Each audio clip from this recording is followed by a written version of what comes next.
이 말씀을 잘 들으셔야 됩니다.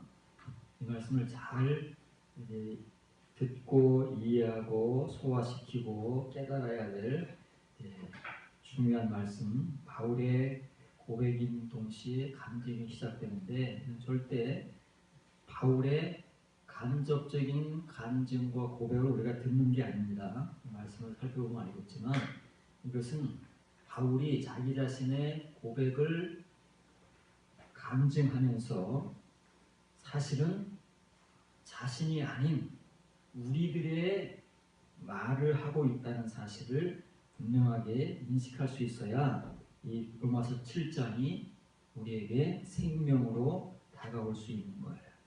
한글 성경은 처음부터 조금 우스꽝스럽게 시작합니다.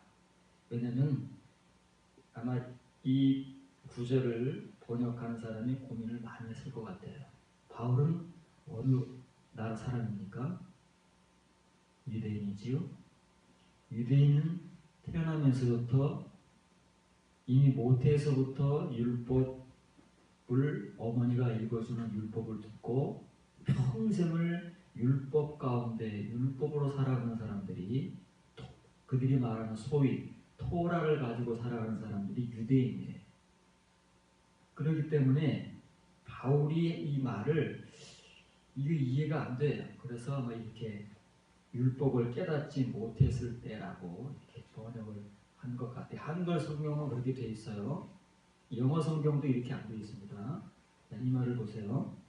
이 말은 바울이 어떻게 한 말을 이렇게 번역했느냐면은 이거는 좀 내가 살았을 때입니다.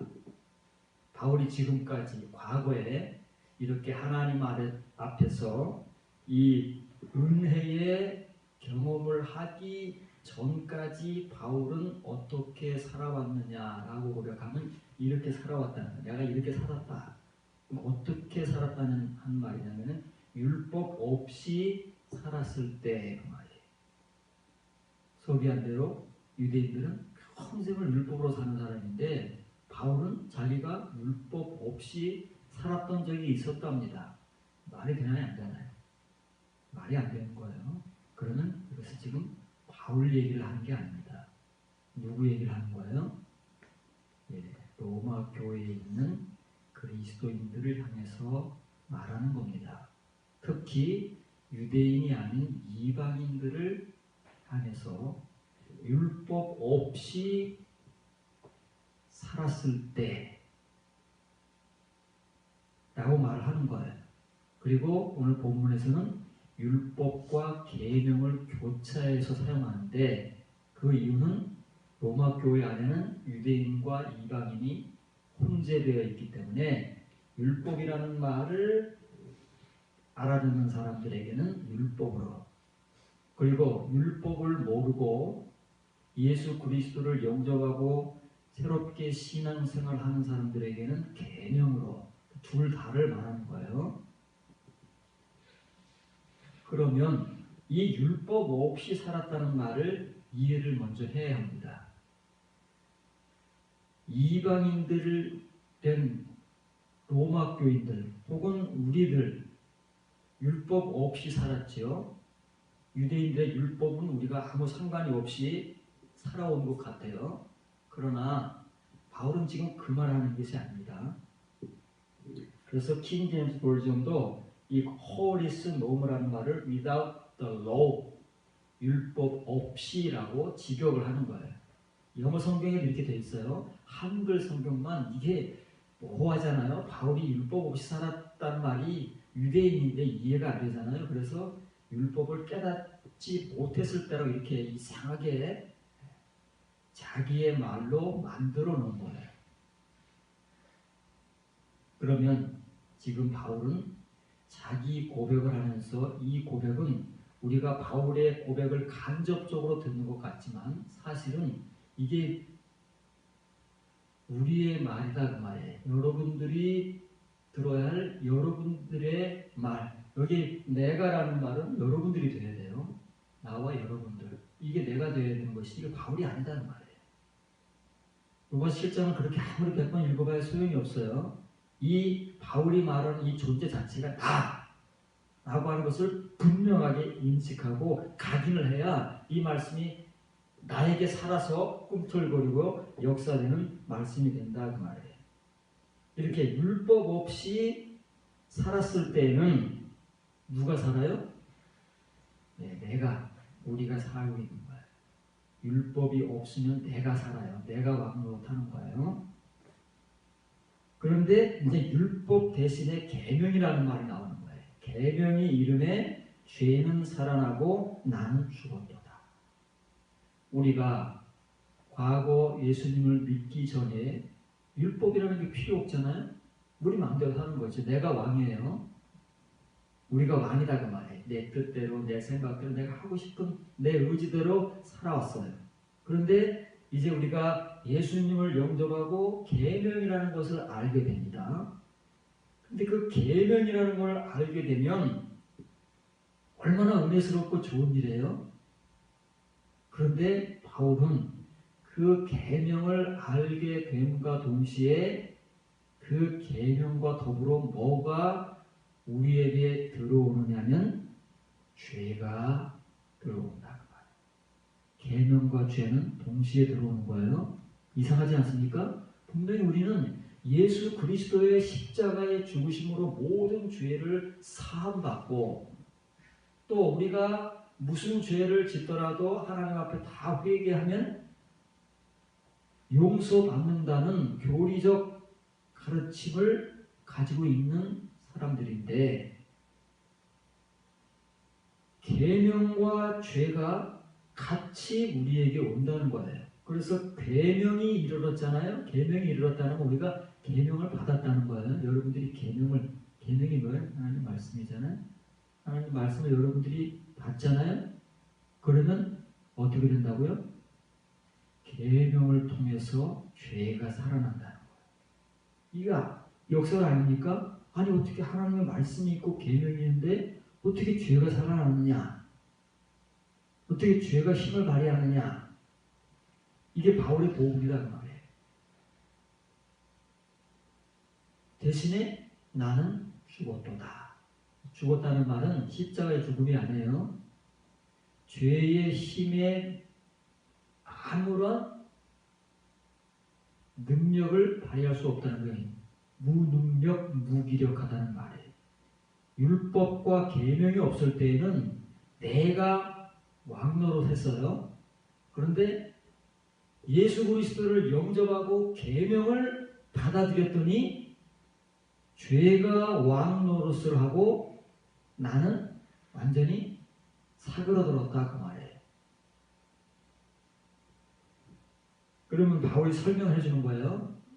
이 말을 듣고 의아해할 수 있는 사람들에게 아니 어떻게 생명에 이르게 하는 그 계명 하나님의 말씀 그 말씀 계명이 왜 나에게 사망에 이르게 하는 도구가 되었느냐 그 말이에요.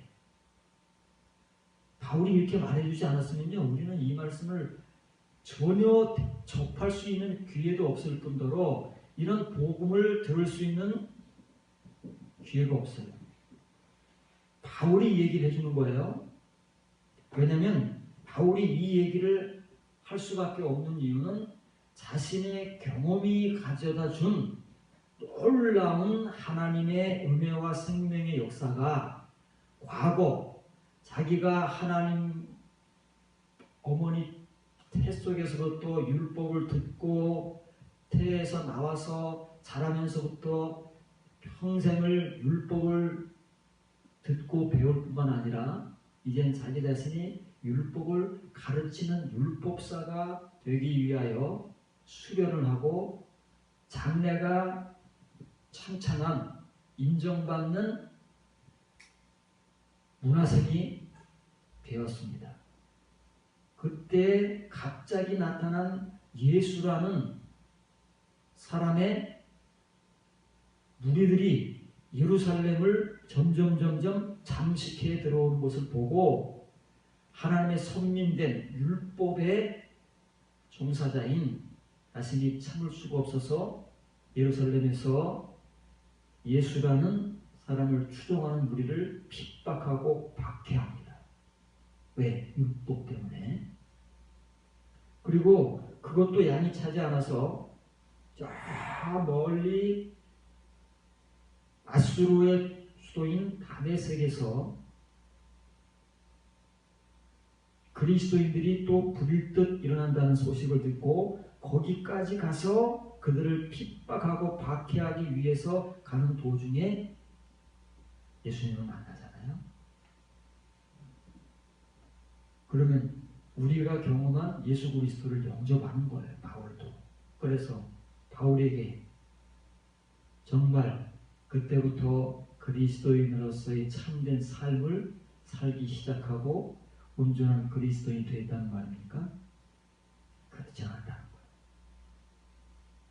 그때 계명이 자기에게, 예수 그리스도의 계명이 자기에게 들어오는데 죄도 같이 들어와서 죄가 바울에게도 왕 노릇을 하더라.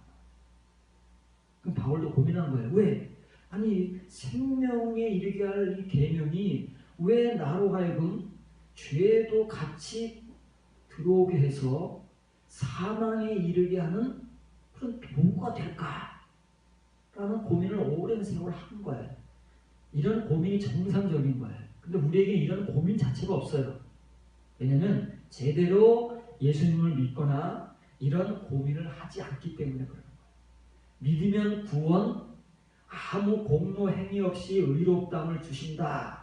이것은 영원하다고 하는 그 싸구려 값싼 초보 교리에 의해서 우리는 전혀 무방비 상태에 있는 사람들이기 때문에 이런 말을 들을 기회도 없고 이런 말을 들어도 잘 이해가 안 되고 이런 길을 걸어가 본 적이 없습니다. 여기 서 있는 우리 목회자들부터 그렇다는 거예요. 그래서 죄가 기회를 딱 포착한 거예요. 기회를 탔다는 말은 람바노라, 람바. 딱 기회를 포착했어요. 옳다구나. 기회는 이때다. 하고 계명이 들어가는 그 기회를 아주 절묘하게 포착을 해서 그 계명과 함께 누구를 속이는 거예요? 바울을 속이고 나와 여러분들을 속아 산다 그 말이에요. 왜? 계명을 받았다는 것밖에는 모르는 거예요. 우리는 예수님을 영접한 사람들이야, 하나님 말씀을 받은 사람들이야, 그 말씀을 믿는 사람들이야, 그것밖에는 모른다는 거예요. 그 속에서 죄가 그 기회를 포착해서 우리를 속이고 나를 죽이고 있는지도 모르는 채 우리는 그것에 만족하고 그 값싸고 초보적인 교리에 미혹되어서 그냥 그렇게 세월만 지나오는 것이다 그 말이에요. 그러나 바울이 말하는 거예요. 아니 그러면 도대체 하나님께서 왜 우리에게 계명을 받도록 하시는 거냐? 그 계명이 잘못된 거냐? 아니 어떻게 계명만 주셔야지. 계명을 주실 때는 죄가 그 기회를 포착해서 들어오려고 해도 하나님 막아주셔야 정상이지. 하나님 말씀이니까. 그래 정상 아닌가? 그러면 계명이 잘못된 건가? 왜 계명이 들어오는데 그 계명이 들어오는 기회를 절묘하게 포착을 해서 죄가 함께 들어와서 나에게 왕노릇하고 왜 나는 가치 없는 존재로 전락하게 만드는가? 뭔가 계명이 잘못된 건가? 율법이 잘못된 건가? 라고 이렇게 바울이 고민했다. 바울은 율법도 가진 사람이요 계명도 가진 사람 아닙니까? 그래서 바울이 결론을 내리는 거예요. 그런즉 율법은 거룩하다 그 말이에요. 율법이 잘못된 게 아니다 그 말이에요. 율법은 거룩한 것이다. 계명도 거룩한 것이다. 율법과 계명이 잘못된 게 아니다. 히브리인들, 유대인들이나 로마 교회에 있는 이방인들 율법, 계명, 구약 시대에도 율법, 계명이 똑같이 나오잖아요. 계명은 신약 시대의 용어가 아닙니다. 구약 시대에도 율법과 계명이 나오는 거예요. 10계명, 그 계명입니다. 영어로는 commandment. 계명이잖아요. 통틀어서 토라라고 하는 거예요. 율법이라고 하는 거예요. 이 율법과 계명은 원래 거룩한 거예요. 그리고 의롭고 선한 하나님의 말씀이라는 거예요. 그런데 왜 이 율법과 계명이 죄를 용납해서 죄가 그 틈새를 뚫고 들어오게 만들며 그로 말미암아 계명으로 생명에 이르러야 할 우리를 바울을 왜 사망에 이르게 하도록 하느냐 하는 거예요. 이 문제를 우리가 이해하고 해결하지 않으면 바울의 이 고민은 전혀 우리와 상관없는 거예요. 지금 로마서 7장이 우리에게 무슨 의미가 있습니까? 바울 혼자의 고백이고 이 바울의 고백과 간증도 우리가 잘 이해하지 못해서 그냥 우리의 만문으로 읽고 우리의 말로 이해하고 해석하버리면 그걸로 끝이에요. 전혀 우리의 믿음의 삶에는 아무런 변화도 바울의 경험도 우리에게 찾아오지 않습니다. 어떤 사람들에게만 찾아올까요? 바울의 이 말을 이해하고 바울의 이 고백을 따라가서 바울이 지금 우리에게 무슨 말을 하는 것이며 바울이 어떤 경험을 했길래 어떤 고민을 했길래 그래서 궁극적으로는 하나님 앞에서 어떤 은혜에 실제적 참여를 했기에 이 말을 끌어가고 있는가를 9절부터 잘 살펴봐야 된다는 거예요. 6절까지는 이제 서론을 던진 거예요. 이 말을 실제적으로 하기 위해서 이제 우리부터 이제 잘 들어야 된답니다. 자, 그러면 이제 우리가 이 말을 살펴보겠습니다. 계명이 이름에 죄가 살아났다. 그 말이 무슨 말인가 말이에요. 계명과 죄가 같이 있는가? 읽으시기 바랍니다.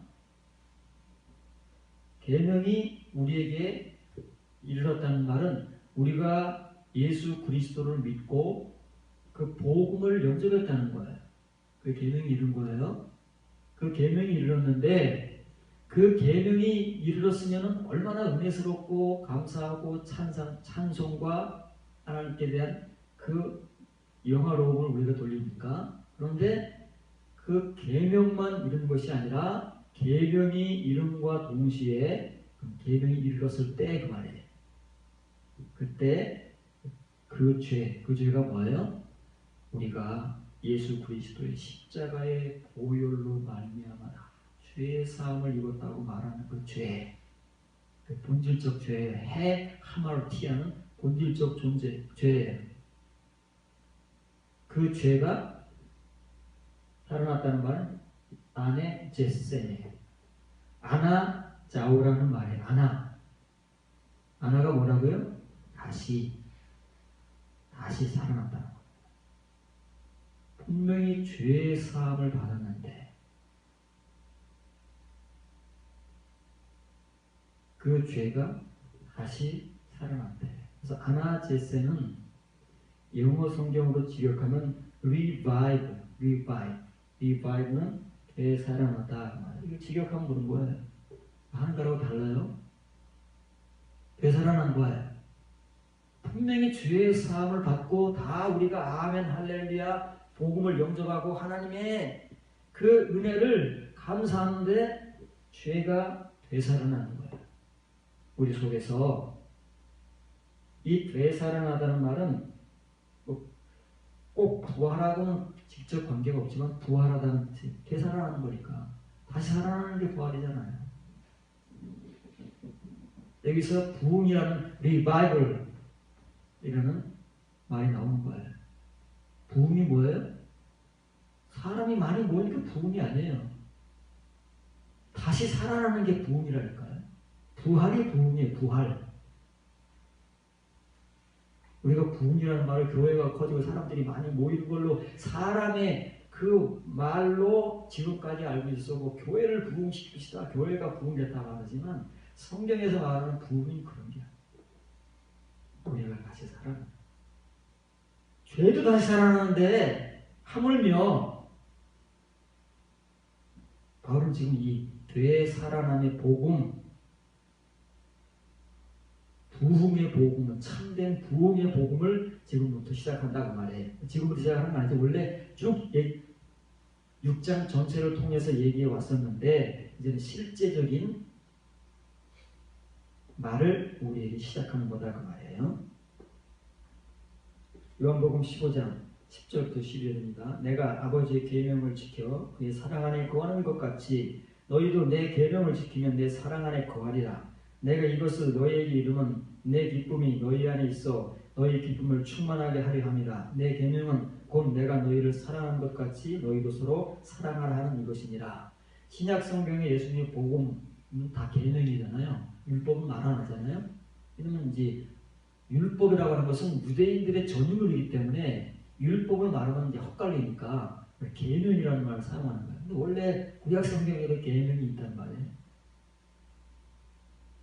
바울이 말하는 계명은 이런 계명이지. 신약 시대의 계명, 예수님으로부터 주어진 복음으로서의 계명, 그것을 이제 우리는 계명이라는 거예요. 그래서 예수님께서도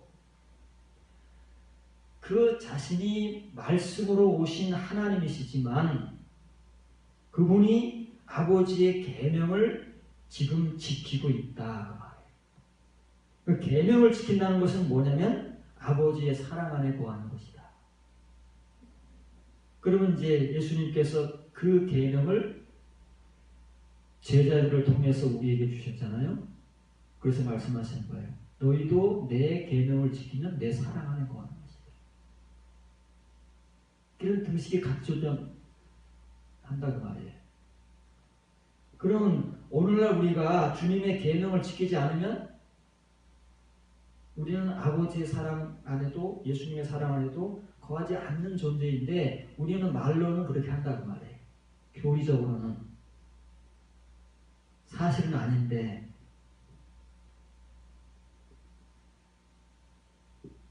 요한일서 2장 7절, 8절, 10절입니다. 사도 요한이 또 이제 계명이라는 말을 어떻게 사용하고 있는지 보시기 바랍니다.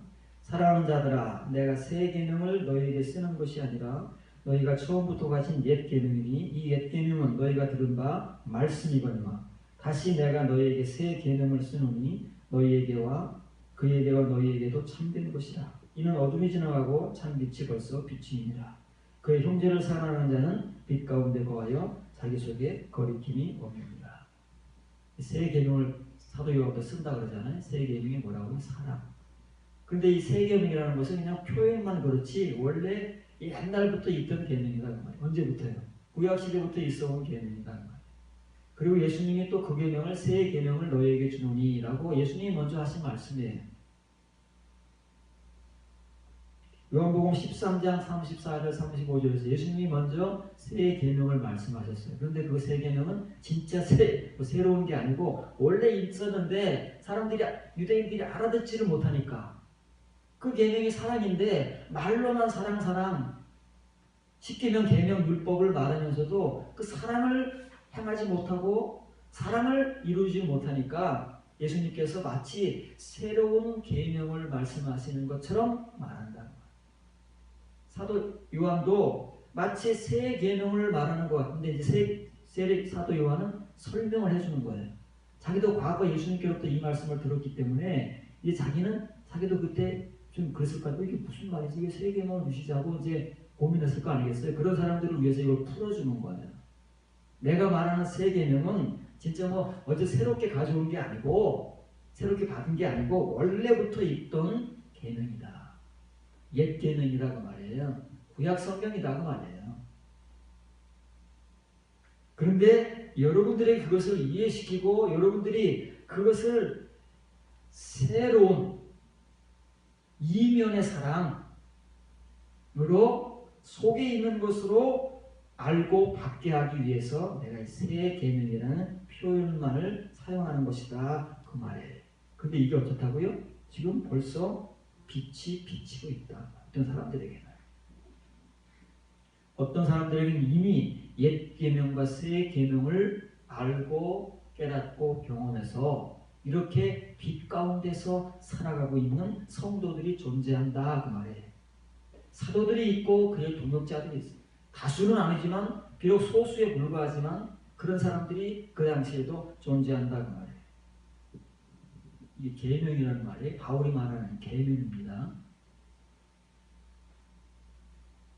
요한복음 12장 50절입니다. 나는 그의 명령, 아버지의 명령입니다.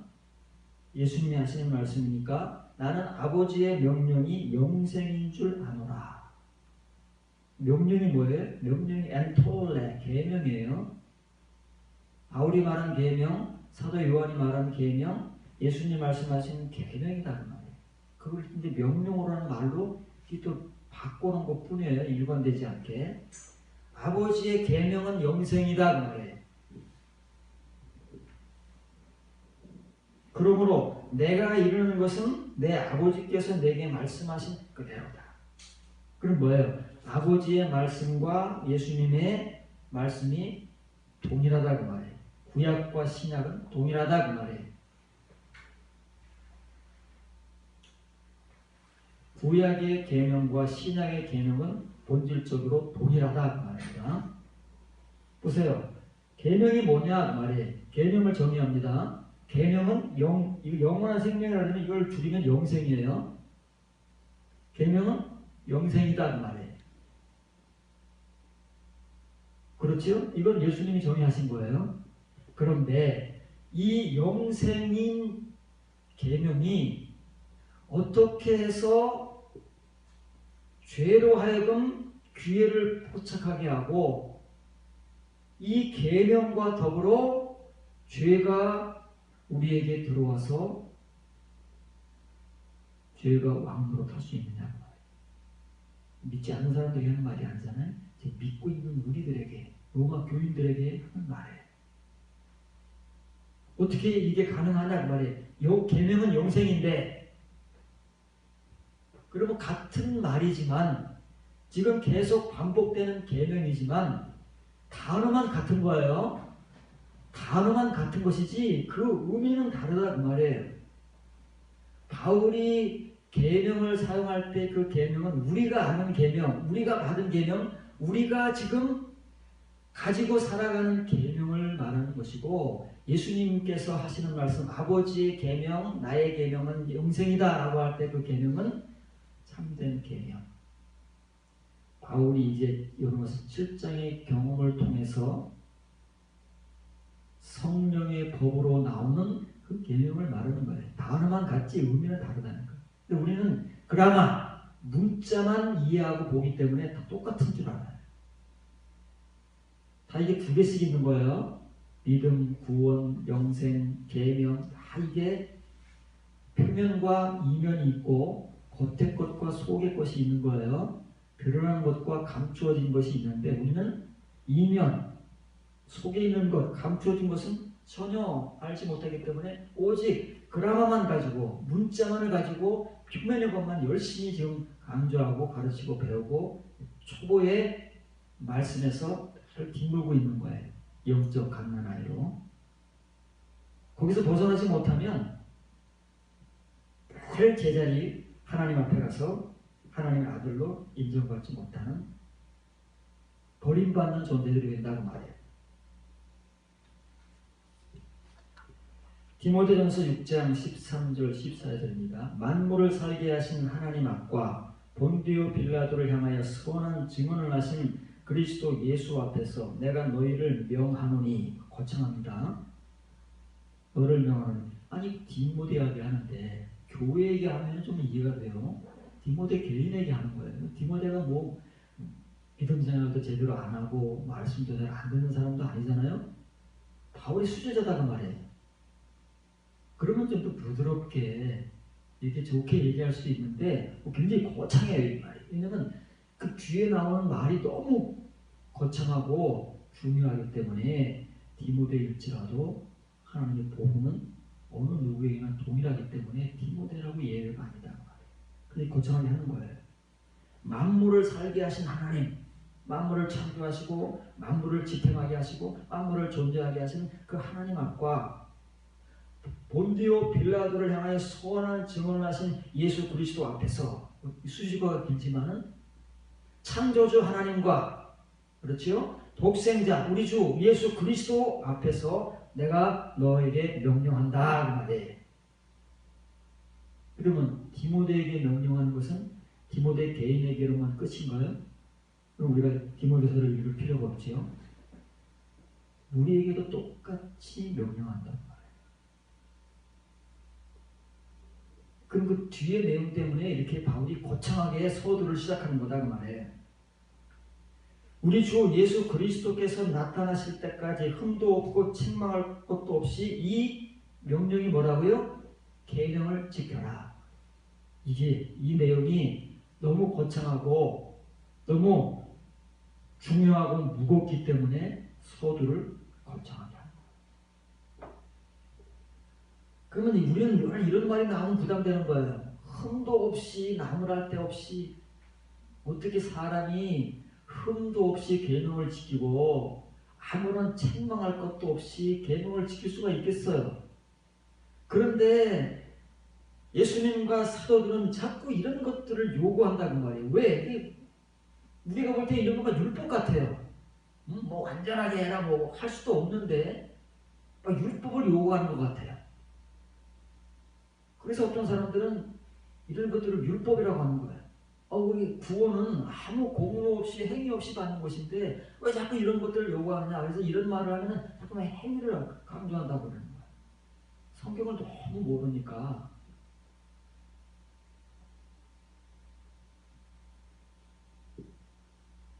화살표 뒤를 보세요. 우리 주 예수 그리스도의 강림 때까지. 이건 이제 예수님께서 나타나신다는 말은 우리가 성경에서 예수님이 나타나신다는 말은 두 가지로 쓰이는 거예요. 하나는 아포칼립시스, 계시.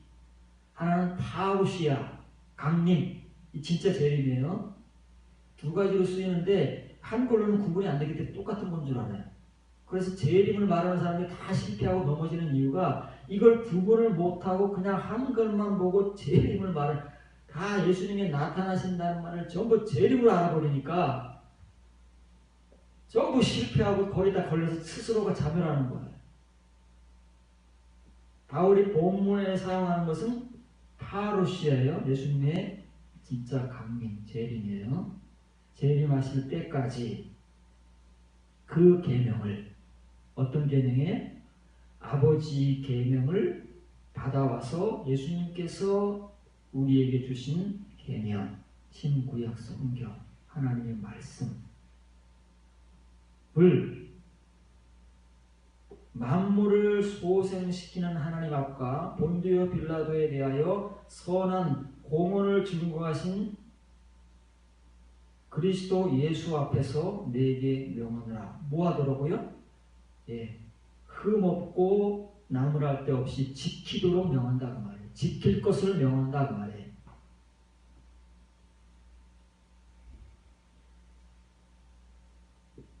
그래서 여기 흠없고 나무랄 데 없다는 말은 이게 이제 뭐 한글 성경에는 흠이 없고 나무랄 데 없이니까 이게 그리고는 앞에 말과 뒤에 말이 같다는 거예요. 물론 이제 카이라는 접속사가 쓰여도 의미가 같은 경우도 있어요. 여기 이제 접속사 자체가 없으니까 앞에 말과 뒤에 말은 같다는 말이에요. 이것이 곧 뒤에 말이다 그 말이에요. 흠이 없다는 말은 곧 나무랄 데 없다, 책망할 것이 없다는 거예요. 뭐 얼마나 완전한 거예요. 하나님 앞에서 흠이 없고 책망할 것이 없도록 계명을 지킨다는 것은 불가능하다잖아요. 우리 입장에서는 그게 어떻게 가능한가? 근데 그렇게 하라는 거예요. 그러면 바울은 할 수도 없는 것을 요구하는 것이냐 그 말이에요. 이게 이제 우리의 딜레마예요. 우리는 우리 스스로들이 이미 할 수 없다고 믿기 때문에 이런 말들이 나오면은 이거는 그런 게 아닐 것이다 라고 우리 스스로가 바꿔버리는 거예요. 이건 그런 말이 아닐 것이다. 어떻게 사람이 흠이 없고 완전할 수 있느냐라고 우리가 막 하나님의 말씀을 우리 스스로 막 뺐다 더했다 없앴다 그리고 섞음질을 하고 있는 거예요. 복음 그대로잖아요. 예수님의 강림 때에는 예수님께서 어느 사람을 데리고 가신다고요? 14만 4천. 사람들이 누구예요? 이마에 어린 나이에 인을 받고 빛나고 거룩한 깨끗한 세마포를 입어서 그 옷은 성도들의 옳은 행실들이다. 믿음이 아니다. 이 사람들이 어린 양이 신부가 되는 거잖아요. 왜? 그래서 자꾸 여기다 우리는 뭘 자꾸 더해서 우리 생각을 막 가미해가지고 이걸 억지로 막 다른 말로 풀어버리니까 복음이 다 난자질을 당하고 난도질을 당하고 복음이 아닌 사람의 말들로 막 전해지는 거예요. 분명한 것은 바울은 이 사실을 너무 극명하게 아는 거예요. 왜냐면 지금 로마서 7장의 경험을 통해서 나오는 거기 때문에 그래서 바울이 로마서 7장의 자기 경험을 자기 개인의 경험이 아니라 그리스도인들의 경험으로 던지는 거야. 나의 경험이 아니라 너의 경험이 되어야 된다고. 내가 율법 없이 살았을까라고 말하지만 바울이 아니잖아요. 여러분, 나와 여러분들, 로마 교인들이 나구나라고 먼저 인식을 꽉 해야 그 다음 말들이 술술 들어오지. 바울이 말이구나. 바울이 뭐 어쨌다는 거야? 어떻게 경험했다는 거야? 나한테는 없는데.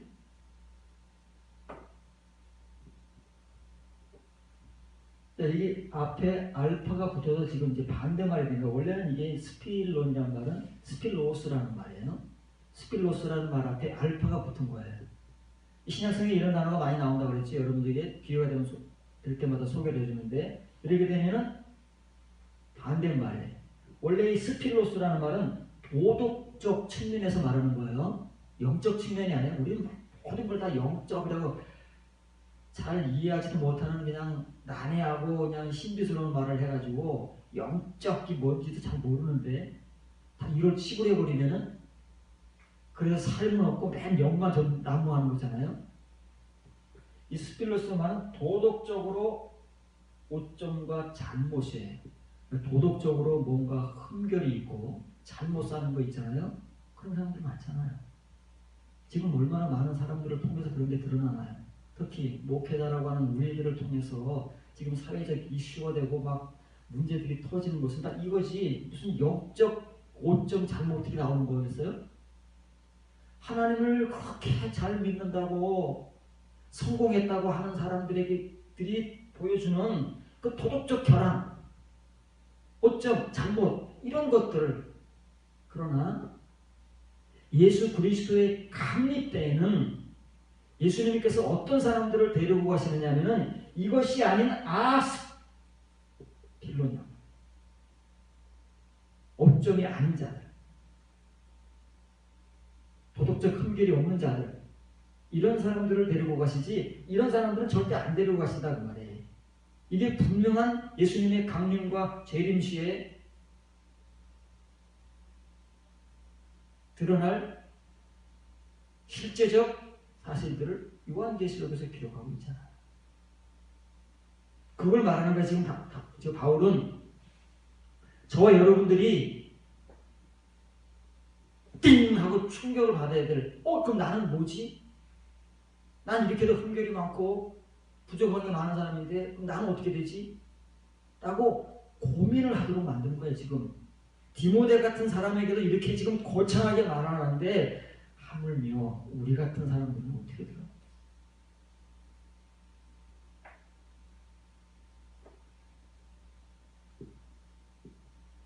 베드로후서 3장 1절 2절입니다. 사랑하는 자들아, 내가 이제 이 둘째 편지를 너희에게 쓰는 베드로후서예요. 이 두 편지 베드로 전후서로 너희의 진실한 마음을 일깨워 생각나게 하여 말을 잘 기억하세요. 생각나게 하여. 뭘 생각나게 하여? 베드로가 생각나게 한다는 것은 이걸 생각나게 한다는 것이에요. 뒤에 말 곧 거룩한 선지자들이 예언한 말씀과 구약성경이죠. 주 되신 구주께서 너희의 사도들로 말미암아 명하신 것 신약이죠.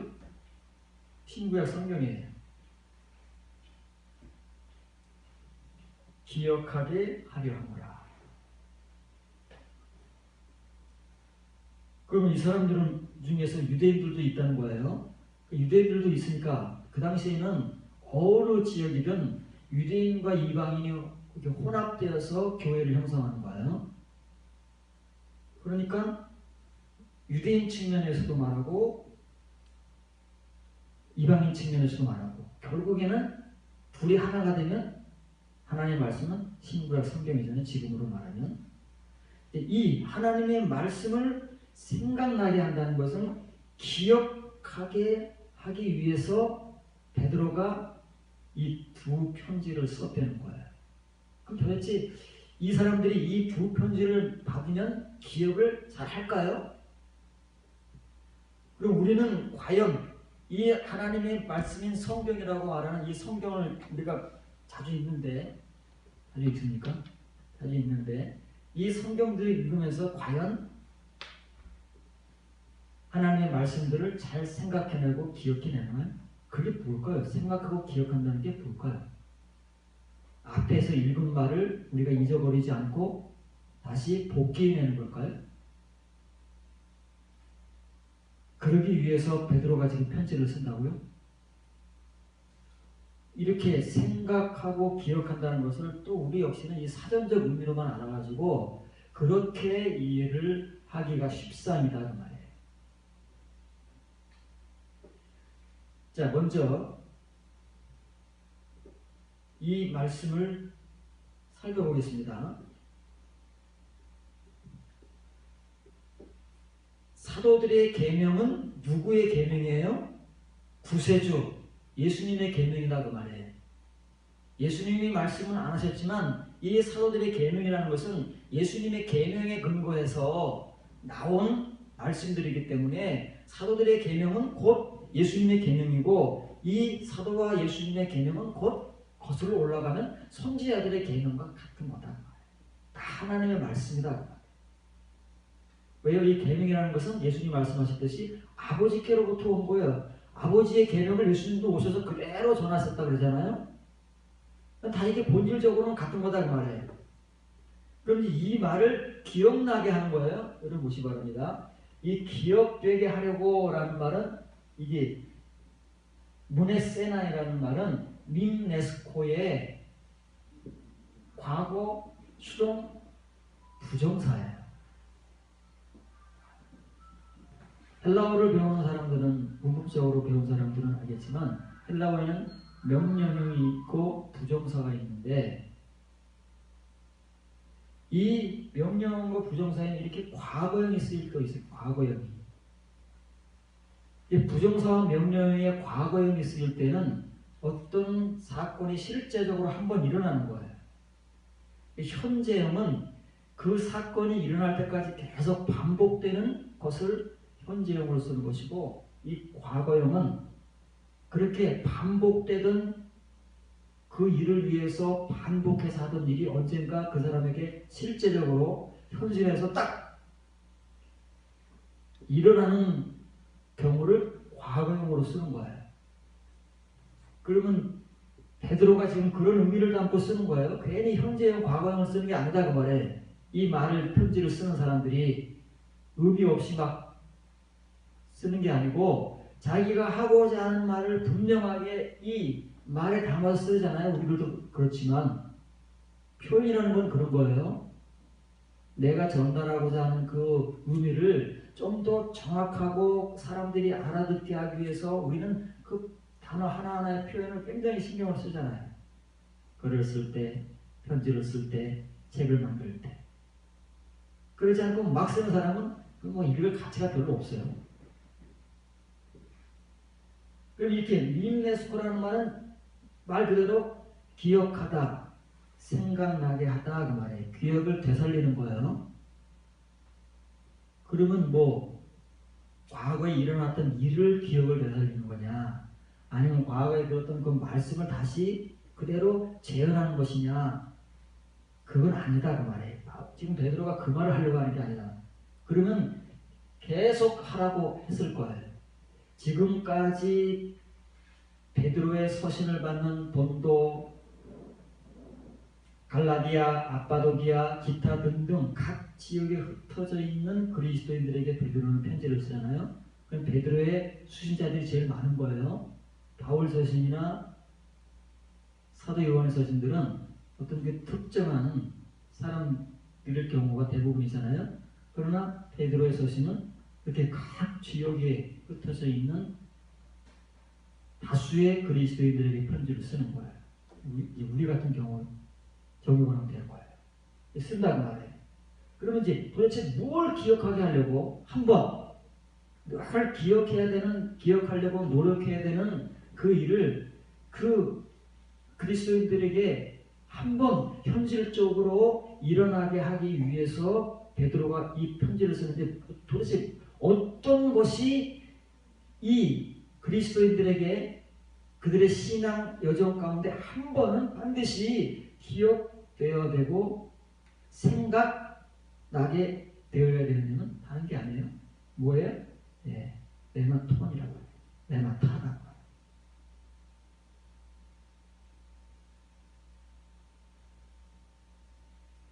사도들은 우리가 늘 성경을 살펴보듯이 자기들이 전하고 하는 복음의 내용을 분명하게 가지고 전하는데 우리는 그냥 우리의 말로 다 읽어버리고 이해를 해버리니까 사도들의 말과 우리의 말이 달라요.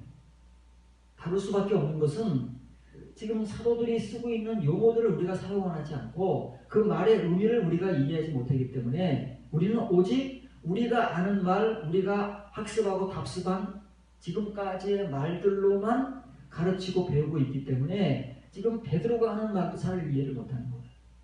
이걸 기억나고 생각나게 하기 위해서 베드로는 이 수고를 마다하는 거에 복음을 전한다면 서신의 복음을 전한다 그 말에 바울과 같이 어떤 레마들이에요? 계명의 레마들이에요.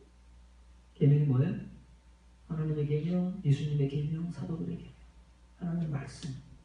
근데 그 말씀들이 뭘로 기억나야 된다고요? 홀로고스, 표면적인 문자. 우리가 어제 읽었는데 몇 절 뭐였지? 그게 아니고 그 읽은 말씀들, 지금까지 듣고 배우고 가르치고 읽어온 그 말씀들이 무엇으로 기억되어야 되느냐면 레마들로 기억되어야 된다는 말이에요. 모든 그리스도인들에게 언젠가 한 번은 그 사람들에게 실제적으로 이런 일들이 일어나야 돼요. 그래서 베드로가 이런 일들을 일어나게 하기 위해서 실제적으로 기억되는 그런 역사가 그들에게 주어지도록 하기 위해서 굳이 지금 잘 믿고 있는 그리스도인들에게 두 번에 걸쳐 서신의 복음을 전하는 거예요. 이걸 알아들어야 되는데 알아들으면 은혜고 알아들으면 정말 빛이 비추는 것이고 알아들으면 그 길을 향해서 나갈 수 있는 거예요. 이게 다 지금 바울이 로마서 7장에서 개인적 경험을 들려주는 내용과 동일한 거예요. 다르지 않아요? 다르면 바울이 이런 경험을 성경에다 실을 필요가 없어요.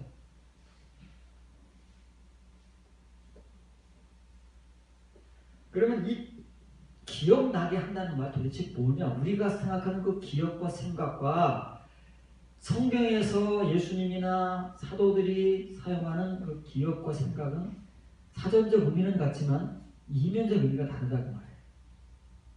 이 말은 원래 베드로가 사용한 게 아니라 예수님이 베드로를 비롯한 제자들에게 먼저 하셨던 말씀이에요. 요한복음 14장 25절 26절 보시기 바랍니다. 내가 아직 너희와 함께 있어서 이 말들이 어떤 말이에요? 타레마타다가 말이에요. 제자들에게 전보해 주신 말씀들, 그리고 또 좁게는 요한복음 14장 25절 위에 있는 예수님 말씀들, 이 말들을 너희에게 하였거니와 보혜사 곧 아버지께서 내 이름으로 보내실 성령 그가 너희에게 모든 것을 가르치고 내가 너희에게 말한 모든 것을 생각나게 하리라. 기억하게 한다는 말이 아닙니다. 그때 알아듣지 못한 말을 기억해서 뭐 하겠어요? 아무리 예수님께서 말씀하시고 또 말씀하셔도 알아듣지 못하고 책망받고 그래서 이제 무서워서 더 물어보지도 못하던 그 말을 기억해서 뭐 하겠어요? 이 기억이라는 말은 뭐예요? 그들이 알아듣지 못했던 그때 그 말들을 성령님으로 말미암아. 어떤 성령님이에요? 우리가 말하는 그냥 성령님이 아니라 불성령님, 불로 임하는 성령님을 통해서 가르침을 받고 기억나게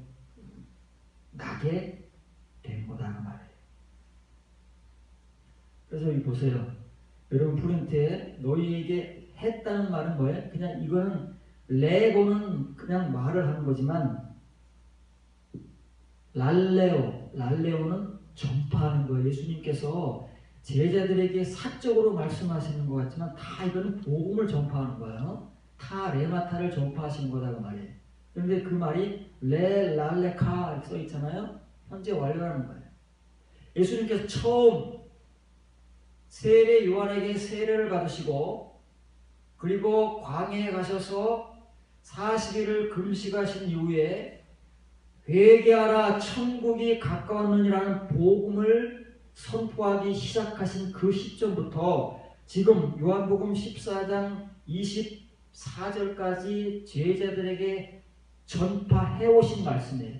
한 번도 다르게 하신 것이 아니라 그때까지 계속해서 근 3년여간을 제자들에게 전파해 오신 그 말씀이란 말이에요. 타레마타. 우리는 그 타레마타를 모른다 말이죠. 문자로 읽을 수 있을 줄 몰라도 그 의미가 어떤 것인지를 모른다는 말이에요. 예수님께서 제자들에게 다 전하고 가신 타레마타. 베드로가 각 지역에서 흩어져서 신앙생활을 잘하고 있는 그리스도인들에게 그 계명의 레마타들을 기억나게 하기 위하여 두 번의 서신을 통해서 복음을 전한다는 그 의미와 내용을 적어요. 근데 이 레마타가 뭐길래 예수님도 베드로도 이 참에 그걸 생각나게 하려고 한다. 자, 그러면 베드로가 사용하는 말은 림네스코예요. 그냥 그렇죠? 이런 단어들을 잘 보시라고 말해요. 예수님께서 제자들에게 하신 생각나게 하기를 한글은 똑같잖아요. 한글로는 차이가 없어요. 그러니까 다 똑같이 여기는 거예요. 우리가 이런 원문을 찾아볼 수고조차도 못하는 사람들은 전혀 이런 글자조차도 분간을 못하고 분별을 못하는 것이죠. 예수님이 제자들에게 하신 이 생각나게 하려는 휘포민네스코예요. 휘포민네스코. 문에세이라는 말은 미래형이기 때문에 문에세이라고 하는 것이고 휘포민네스코. 앞에 휘포라는 전체가 붙었잖아요.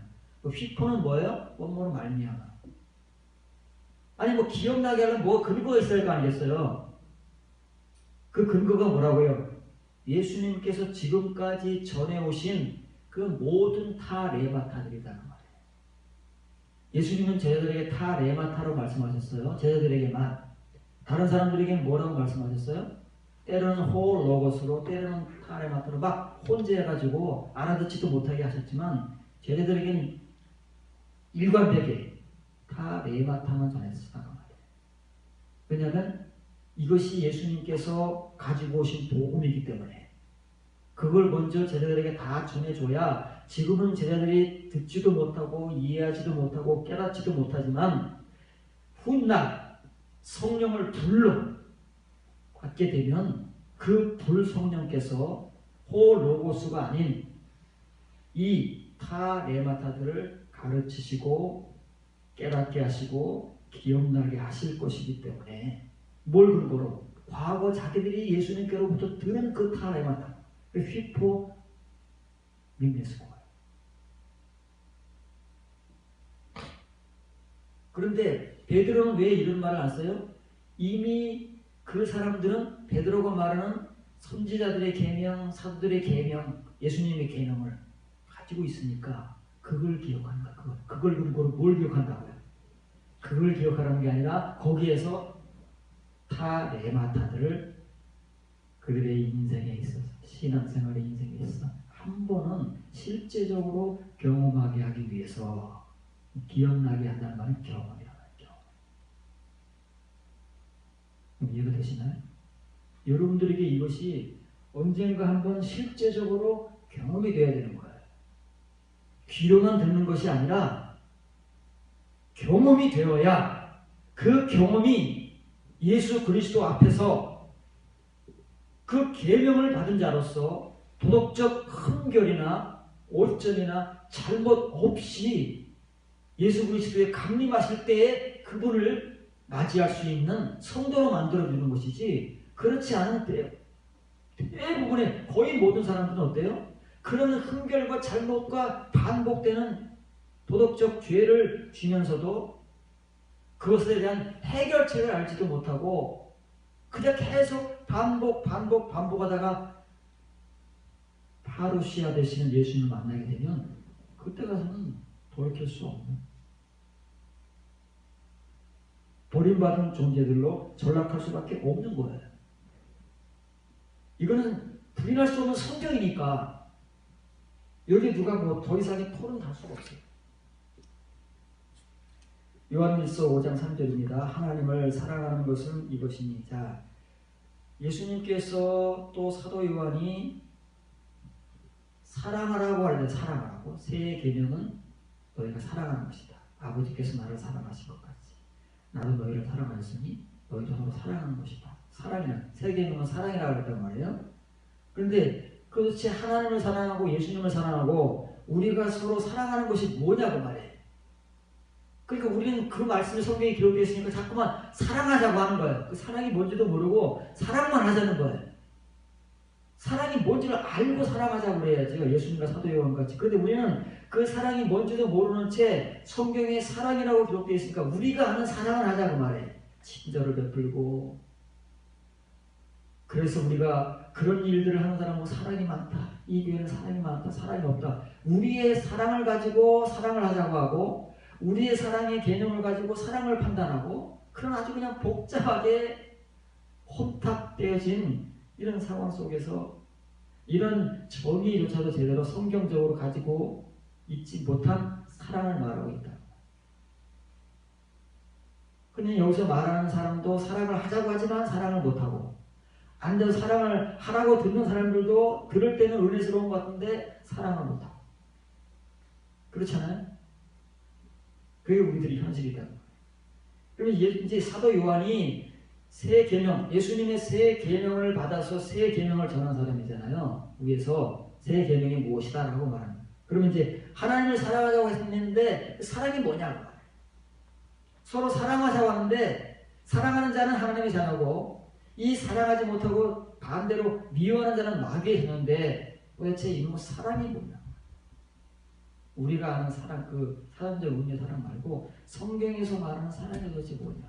그걸 모르면요, 평생 우리가 사랑합시다, 사랑해야 된다고 그렇게 가르치고 강조를 해본들 하나님께서 말씀하시고 예수님께서 말씀하시고 사도 요한이 말하고 성경에서 말하는 사랑은 우리가 전혀 모르는 채 일생을 마칠 수도 있어요. 보세요. 하나님을 사랑하는 것은 이것이니 뭐라고요? 계명을 지키는 거네. 이게 사랑이네. 우리 사랑이 뭘 친절을 베풀고 용서하고 이런 건 줄 알았어. 사랑, 그 사랑이잖아요. 그래서 그 사랑을 하자고 그러잖아요. 우리는 그렇게 하는 사람은 사랑이 많다, 그렇게 하지 못해서 아우 사랑이 없어. 이렇게 우리는 지금까지 우리의 말, 우리의 사랑의 개념과 정의를 가지고 사랑하자고 말하고 사랑해야 한다고 말하고, 근데 사랑해야지 라고 마음을 먹는데 안 되고, 그래서 우리 같은 사랑을 보고 사랑이 없다고 얘기하고, 우리가 하는 사랑을 많이 지금 하고 있는 사람 보고 사랑이 많아 이렇게 말합니다. 그런데 성경적 사랑의 정의는 그런 우리의 개념이 아니고 하나님의 계명, 그리스도의 계명을 지키는 것이 사랑이다 그 말이에요. 계명을 지키는 거예요. 이 계명을 지키는 게 뭔지 뒤에 나올 거예요. 계명을 지키, 당연히 계명을 지키니까 사랑이 많지. 이런 초보적 계명이 아니다 그 말이에요. 그런데 그 계명들은 무거운 것이 아니로다. 계명을 지키라고 했어요. 계명을 지킨다는 그건 우리는 어떤 사고방식을 가지고 있느냐면 지금까지 교회에서 그런 반복된 학습을 했기 때문에 계명을 받으라, 영접하라 그러면 아멘이에요. 그렇죠? 오늘도 말씀을 받으시기 바라면 아멘. 그럼 말씀을 지켜 행하라 그러면 그것도 상황이 달라. 곤란해. 계명들은 지켜라, 행하라 그 말이에요. 지킨다는 것은 지킨다는 것만이 지켜 행하는 겁니다. 성경에서는. 근데 그 계명들은 무거운 것이 아니래요. 여러분들 계명이 안 무겁습니까? 들을 때는 전혀 안 무겁고 은혜스러워요. 그런데 그걸 행하려고 그러면 이게 엄청 무겁고 힘든 거 아닙니까? 네. 듣는 거는 아주 쉽고 은혜스럽고 감사해요. 가벼워. 그런데 그 말을 듣는 것으로 그치지 않고 행하려고 하면은 우리에게 그 계명만큼 무겁고 지키기 힘든 게 어디 있습니까?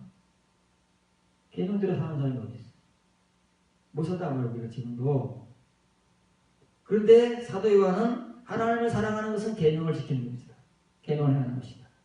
그런데 그 계명들은 절대 무거운 게 아니다. 남 얘기하다 됩니다. 우리에게는 꾹꾹 짓눌리는 그런 무거운 것인데 사도 요한은 전혀 아니라고 그래요. 그럼 이게 무슨 말이냐고 말해요. 왜 사도 요한은 이렇게 우리와는 전혀 상관없이 마치 다른 세계의 말을 하듯 그렇게 말을 하느냐고 말해요. 이 바로스라는 말은 무거웠다는 뜻이에요. 다른 말로 하면 지키기가 어렵다는 거예요. 사실 그렇죠. 계명을 듣기는 쉬워도 지키기가 쉽습니까? 계명이 지키기 쉬우면 오늘날 교회가 이렇게 타락하고 이런 문제될 게 없어요. 어려우니까 그것들을 못 지키니까 그래서 엉뚱한 짓들을 하니까 이런 결과들이 나타나는 것이지 계명을 지키는 게 쉬운 거라면 너무나도 다 해서 얼마나 아름다운 사회, 아름다운 교회가 되겠어요. 그래서 이 말은 무엇이냐면은 이렇게 하나님을 사랑하는 것이 뭔지 알고 그의 계명을 지키고 행하는 그런 사람이 된 사도 요한, 사도들, 그의 동역자들과 같이 된 사람들에게만 계명들이 무겁지 않다는 거예요. 그 사람들은 이 계명들을 다 행하는 사람들이에요. 자연스럽게. 아브라함이 100세 때 두 번째 의로우심을 받은 이후부터 이삭을 하나님께 번제로 바치라는 그 하나님의 명령을 행함으로 순종할 때까지 이 모든 행함이에요. 여기 소개했죠? 이삭을 하나님께 바치는 행위는 하나의 행위인데 바울은 아브라함이 그의 행위들로 말미암아 세 번째 의롭다함을 받았다는 거예요. 바로 이 행함이 계명을 지키는 거예요. 다른 말이겠습니까? 계명을 지키는 것과 행함이 다릅니까? 이렇게 두 번째 의를 경험한 사람들에게는 행함들이 나오는 거예요. 전혀 문제되지 않아요. 자연스러운 거예요. 힘들고 무겁고 지키기 어려운 것들이 아니에요. 그 전까지는 너무 어렵고 힘들어요. 아브라함도 99세 때까지 칭의의 의를 받은 신앙생활을 이끌어올 때는 하나님의 말씀 한마디 어떨 때는 그게 받아들이기가 너무 힘들 때가 있잖아요. 내가 살아와 너에게 아들을 줄 것이다. 99세 때 그 얘기하니까 얼마나 그 말이 기가 막히고 코가 막히면 하나님의 말씀을 비웃었겠어요. 안 된다 그 말이. 그러나 100세 이후의 아브라함에게는 그런 일들은 일어나지 않아요. 이것이 사도 요한이 말하는 하나님의 계명들을 지키는 것은 무거운 게 아니라는 의미예요. 아무에게나 하는 말이 아니고 이게 이면의 말씀이다. 의미를 파악하고 의미를 알아야지 그냥 문자로 읽어가지고 그러면 이게 우리의 현실과 너무 충돌을 내잖아요. 사도 요한은 아니라고 하고 우리는 그런 긴데 누구 말이 맞냐고 말이에요. 우리가 잘못된 거냐, 사도 요한이 잘못된 거냐, 복음이 잘못된 거냐, 내가 잘못된 거냐. 이런 엉뚱한 싸움을 하고 있다는 거예요. 자, 그러면 이제 이 계명을 지킨다는 거, 그걸 이제 요한계시록 14장 12절을 보시기 바랍니다. 성도들의 인내가 여기 있나니. 여기 여러분 프린트해 보세요. 지금 헬라어 단어가 두 개 나오는데 다른 것 같지요? 다른 것 같지만 같은 말입니다. 하나는 대문자, 하나는 소문자. 앞에 있는 말이. 오메가가 앞에는 대문자, 뒤에는 소문자. 그래서 오대라는 말이에요. 이건 천사가 하는 말이잖아요. 성도들의 인내가 여기 있다. 외치는 거예요. 봐라. 여기를 봐라. 여기를 봐. 여기에 성도들의 인내가 있다. 그 말이에요. 어떤 성도들이요? 지금까지 우리가 살펴본 사도 요한이 계명을 지키는 것은 어려운 일이 아니다. 또 베드로가 이 계명의 레마들을 여러분들이 현실 속에서 한 번 반드시 경험하고, 그래서 이 계명의 레마들을 지키게 하기 위해서 내가 2번의 수고를 겪으면서 서신의 복음을 전하는 것이다. 바울이 디모데에게 예수 그리스도께서 강림하실 때 네가 이 계명에 흠이 없고 책망할 것이 없는 성도로 서게 하기 위해서 내가 너에게 단호하게 엄숙하게 명한다. 다 동일한 말이에요. 다 이걸 위해서 하는 거예요. 성도가 되게 하기 위해서. 그런데 정말 우리가 막 성도니 온갖 말을 다 하지만 정말 하나님께서 우리에게 예수 그리스도의 강림하심과 연결해서 성도라는 말씀을 우리에게 주신다는 말이에요. 그때 요한계시록의 성도, 자 여기에 성도들이 있다는 말이에요. 거기 있는 성도들과 지금까지 우리가 성경에 살펴본 사도들이 각 교회에 편지를 쓰면서 형제들아 사랑하는 성도들아 말하는 그 성도들, 오늘날 우리가 말하는 성도들과 어떤 차이가 있겠어요? 당연히 차이가 있죠. 왜냐하면 요한계시록에서 말하는 성도는 정말 예수님께서 강림하셔서 데리고 가신 성도들이라고 말해요. 그런 성도들만 성도라고 말하는 거예요. 요한계시록에서는. 서신서에서는 사도들이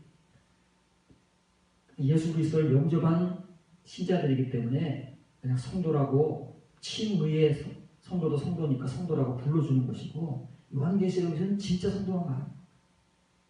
여기 성도들이 있다고 말해요. 여기 성도들을 봐라. 여기 성도들은 인내의 성도들입니다. 원래 거기서 문장이 끝난 거예요. 성도들이 있다가 여기 있다 하고 손사고 하시는 거예요. 사도 요한의 시선을 그쪽으로 끌고 가는 거예요. 봐라 여기는. 우리의 시선이 어디로 가야 돼요? 지금 이 말을 따라가야 돼요. 이 말을 따라가서 거기 있는 성도들을 봐야지 오늘 교회 안에 있는 성도들을 봐야 아무 소용없어요. 저와 여러분들 봐봐야 아무 소용없어요. 여기 있는 성도들을 봐야 성도의 표상이 우리에게 드러나는 것이고, 하나님께서 말씀하시는 성도가 어떤 것인가를, 어떤 존재인가를 알 수 있는 것이지, 평범한 성도는 아무리 봐봐야 별로 의미가 없어요. 그들은 하나님의 계명과 예수님에 대한 믿음을 지키는 자예요. 사도 요한이 말한 계명을 지켜. 하나님을 사랑하는 것은 계명들을 지키는 것이라고 합니다. 근데 그 계명들이 무겁대요? 가볍대요? 지금 우리한테는 엄청 무겁고 부담되고 고통스러운 건데, 사도 요한은 무거운 게 아니에요. 어떤 사람들이요? 이런 사람들. 지금 사도 요한이 말하는 사람은 일반적 우리들 교인들을 말하는 게 아니에요.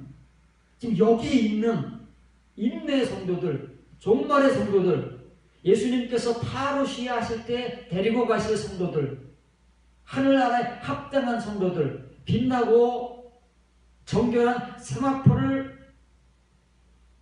입고 어린 양의 혼인잔치에 참여할 수 있는 하나님의 택함 받은 자들, 부름받은 자들이 아니고,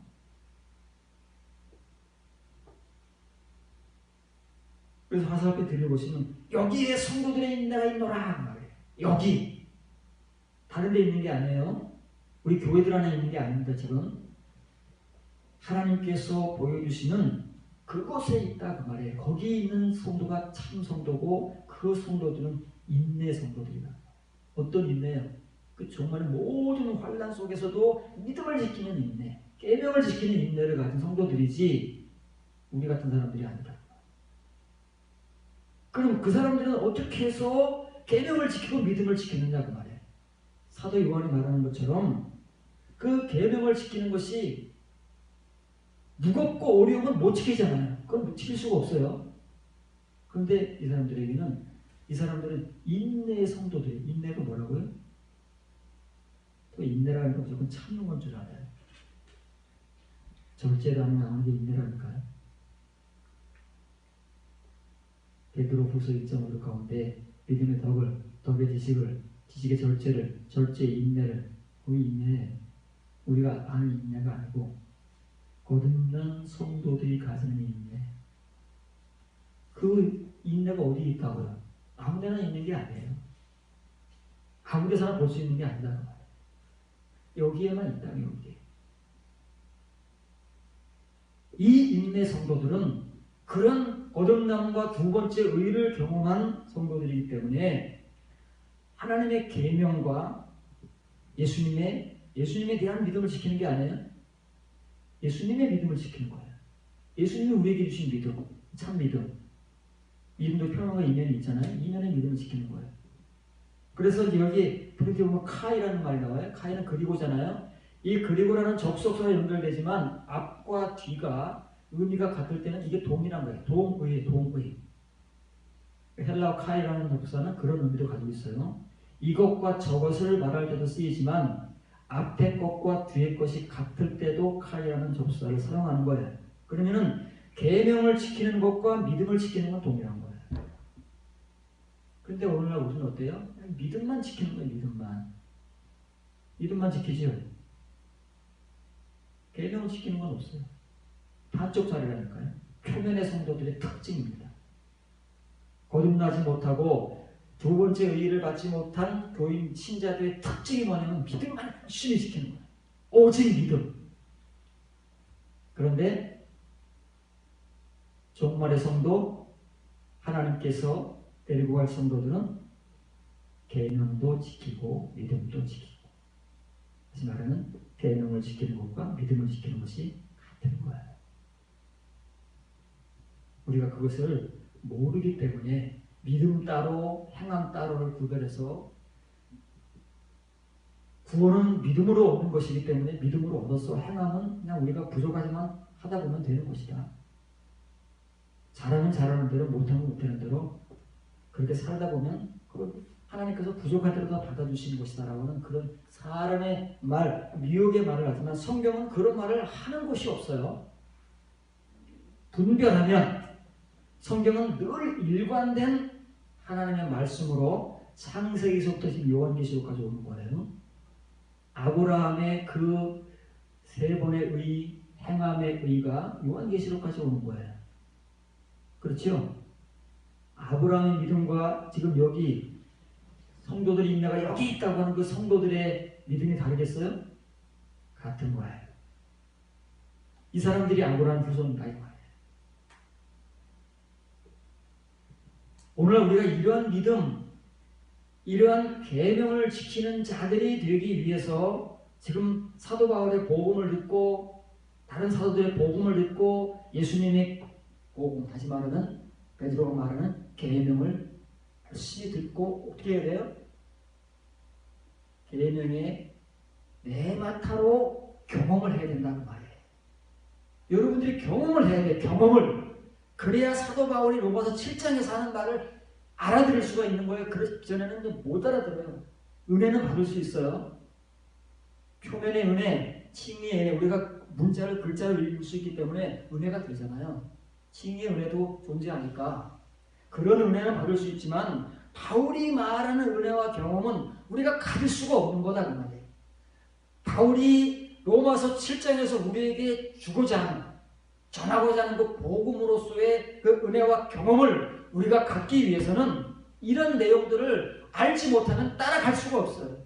아무리 말을 하고 바울이 이끌어가고자 해도 그냥 우리는 우리의 자리에서 그것을 이해하고 은혜받고 바울이 있는 곳에는 가지 못한다. 분명한 것은 오늘날 우리가 바울이 말하는 대로 분명히 계명을 받은 사람들이에요. 예수 그리스도를 영접한 사람인데도 불구하고 왜 죄를 이기지 못하고 살고 있는가? 왜 죄가 우리의 주인 노릇을 하고 있는가? 라는 문제의 해결을 하게 하기 위해서 바울이 지금 로마서 7장 자기의 경험을 우리의 경험으로 만들게 하기 위해서 복음을 전하는 거예요. 왜 계명 받은 우리에게 죄가 같이 따라왔는가? 왜 하나님은 그것을 용납하시는가? 그 이유는 무엇인가?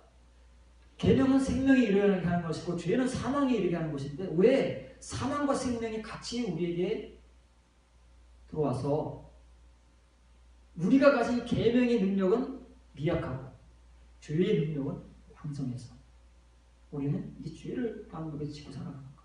계명을 가진 사람들이. 계명이 뭔가? 계명도 원래 거룩할 것이고 율법도 거룩할 것이고 의롭고 선한 것이다. 그것으로 우리가 경험을 해야만 참된 계명, 죄가 틈타지 못하는 그 계명을 가지고 그 계명을 지키면서 믿음을 지키면서 인내의 성도로 살아갈 수 있다. 성경적인 명령 아닙니까? 이거를 여러분들이 잘 배우셔서 이 말씀들을 잘 따라가시길 바랍니다.